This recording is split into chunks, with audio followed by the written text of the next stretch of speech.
What's going on, Port fans? Welcome back to another video on my channel, and today we're going to review Port Adelaide's round 9 clash against the Suns at the Adelaide Oval that happened on Sunday. It was a very interesting game of football in the wet. It wasn't the greatest of conditions to be playing in or to be watching from the stands, but in the end Port Adelaide got the job done by 38 points, and we're all happy for it. So it's always nice to be starting the week with a Port Adelaide win. So let's have a look at the game and see what happened and how Port Adelaide won it in the end. Loads up, dangerous kick, Westhoff in front. Green was waiting there and spills out. Farrell twisting, turning. They can't lay a finger on him and he snaps a great goal. Well, look, it was a very gloomy afternoon at the Adelaide Oval. There was spurts of sunshine. There was a lot of cloud. There was a lot of rain, and in the end, Port Adelaide did do the job over the Suns. The Suns started really well. They kicked the first goal of the game. We responded with a Billy Frampton goal basically straight away. But the Suns brought the pressure early, which was a bit contradicting considering Port Adelaide had such a slow start again. The effort was not there. The defending was pretty poor early, and Port Adelaide just didn't really want to go with Gold Coast. And sort of we're expecting it all to happen, and Gold Coast brought the pressure, which was exceptional to see such a young side like Gold Coast really bring that to Adelaide Oval, where they've never won before. So they got the jump on Port and really started well.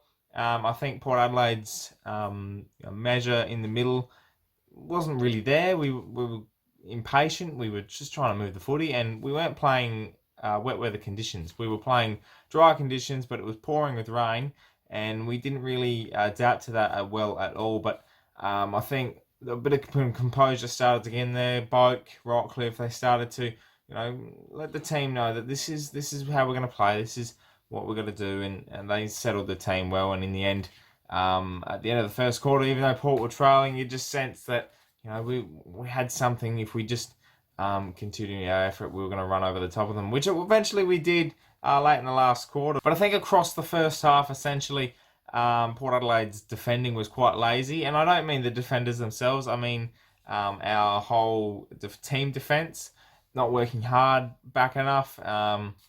And we didn't really want to, we wanted to push up and really set up the zone and keep our forward pressure. But once the ball got out the back, or Gold Coast started to chip away and really started to hit targets as they came out of our 50, we didn't really want to man up. And in the end, Gold Coast, although got a few goals from our mistakes, they also got a few goals from umpiring decisions as well that were really, I won't even start on them. But essentially, the umpiring needs a rebuild because that department at the moment is performing worse than Carlton.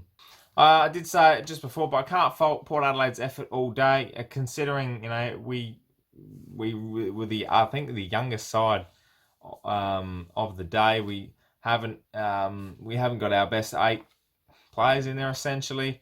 8 of our 22 are not playing, and you expected that with such a young side bringing in. I think there was 8 of the 22 had played less than 10 games of AFL footy, which is extraordinary. In those conditions, in the wet, in front of a crowd that was 26,000. What the greatest number, but it was expected with the time slot, the conditions, and all the kids. Although it was free, they were playing footy in the morning, and you can't really expect them to make it. So it was a really good effort by the people that did turn up. You were still loud, and you can't fault that. But yeah, the effort itself was really good to see. I think players that came in, like Kane Farrell, he's performed 2 good weeks in a row now, hitting the scoreboard, which is what we really want to see. Players like Joel Garner playing his first game. What a star he is going to be. He's got a bright future, let's say that, because he just didn't collapse under pressure. And that effort, I think it was in the second quarter, where he punched the ball. It went off his man, punched the ball from the first gamer in King as well. And then he followed up the effort by hitting a target, and we went to coast, and Sam Gray ended up kicking a goal. So that was exceptional to see that from a young kid and perform that way.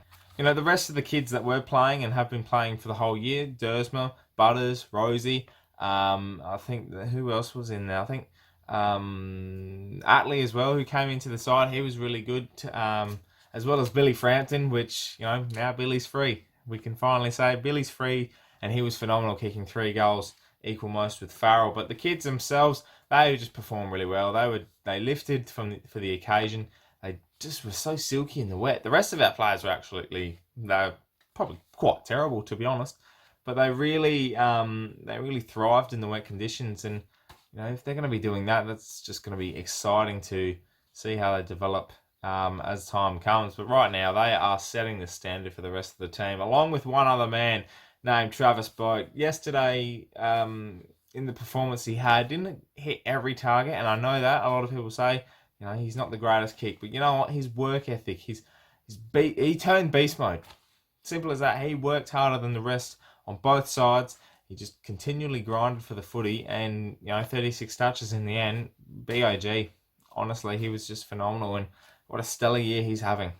I think, just before I get to the votes, the one thing that was really impressive was the fact that we grinded out the game, and in the end, we essentially, ran over the top of Gold Coast, and that's the type of thing.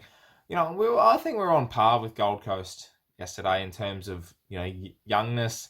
We basically we're at their level with the amount of youngsters we had. We had a little bit more experience in the side and probably a little bit more quality in there to get the job done. And when you're at home and you're a side that's, on the verge of a top 8 spot, which we are now, it was good to see we grinded out that win, and the experience prevailed, and we ended up winning by 38 points, which was really impressive to see. It's the first 2 and a bit quarters where we were just a bit struggling a bit, but it's just a win. It's 4 points. It's nothing more than that. In wet conditions, you got to take it, and we did it really well.